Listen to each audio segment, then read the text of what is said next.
wish I knew how it would feel to be free.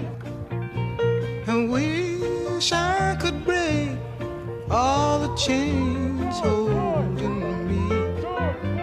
I wish I could say all the things that I should say them loud, say them clear for the whole round world to hear.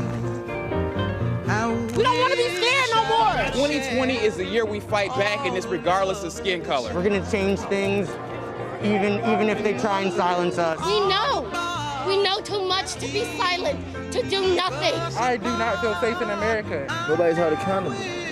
That's what it is, plain and simple. What it means to be me, then you'd see and agree that every man should be free. I wish I could give all I'm longing to give. I wish I could live like I'm longing to live. I wish I could do all the things that I can do, though I'm way overdue.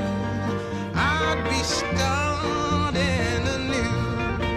Well, I wish I could be like a bird in the sky.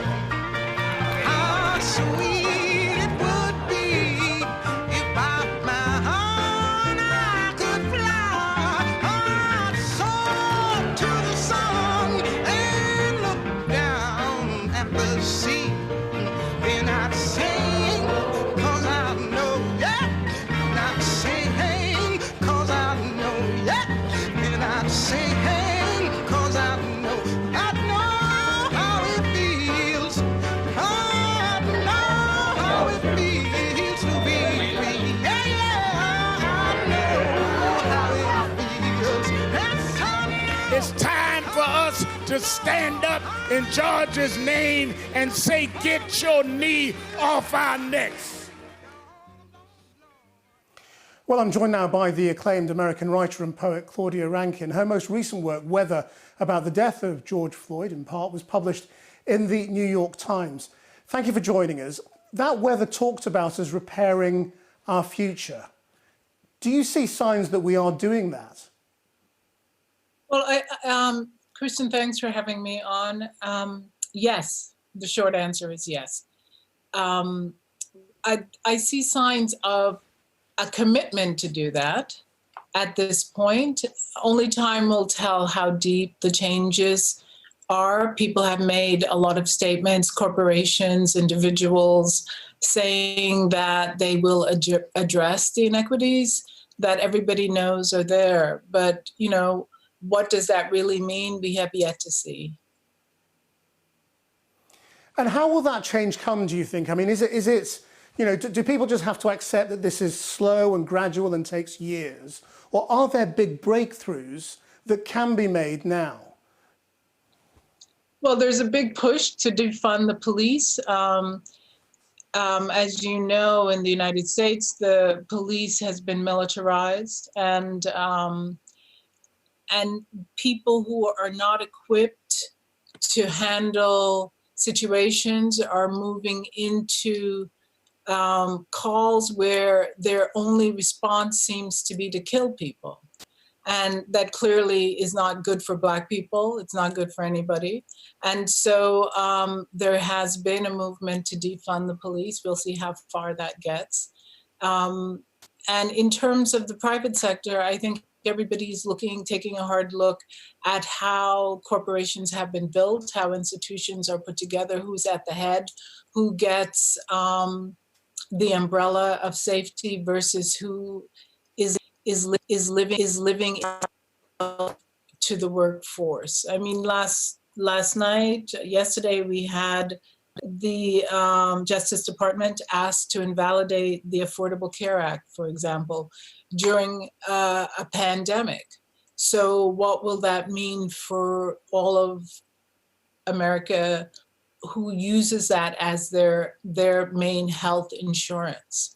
So, I think people are asking for real leadership at this time, and presidency that will allow people to live in less precarious ways. So yes, I think some change is going to have to happen, or else we will continue to see the protests we've been seeing.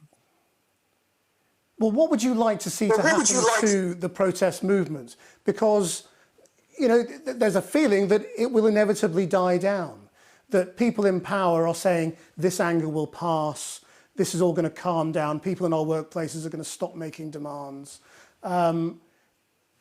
Does that pressure need to be maintained? Can it be maintained? Well, I think we have to understand that the protests didn't just rise up. Since the founding of Black Lives Matter, people had grassroots organizations like Surge showing up for racial justice, Black Lives Matter, and other offshoots, Say Her Name. They have been meeting and organizing in the last years. We have this coalition building between people of all races, of all ages. The fact that they were able to come out in peaceful and organized ways in the last few weeks is a sign of all of the work that has been done. So this is not just a minute. It will continue. We're moving towards November, one of the most important elections this country has ever seen. We're at a real crossroads. And I think the protest might take a different form. We might see different things happening in the fall, but I don't think it's going to die down, no. I mean, what a lot of people I've spoken to about this over the last few weeks have said is they've been struck by how much unity there is on the streets, how many white people have come out and fought for black people's rights. Do you think there is some intersectionality in this as well, so that as people demand greater rights and justice on race, that there will be, intersections with gender, with sexuality, with disability, and all the other civil rights struggles that are still going on? I think so. I think first I want to say that white people are not coming out on behalf of Black people. They're coming out on behalf of themselves. The people we see on the streets, these people are out because they want justice. They want a justice system that works in this country. And it's a mistake to say that it is for Black people. It's for people. It's for Americans. It's for a legitimate police force. It is true that the victims of the injustice happen to be Black people more times than not. But I do believe that the intersectionality of this movement has to do with a desire for justice, a justice system that works, that is fair.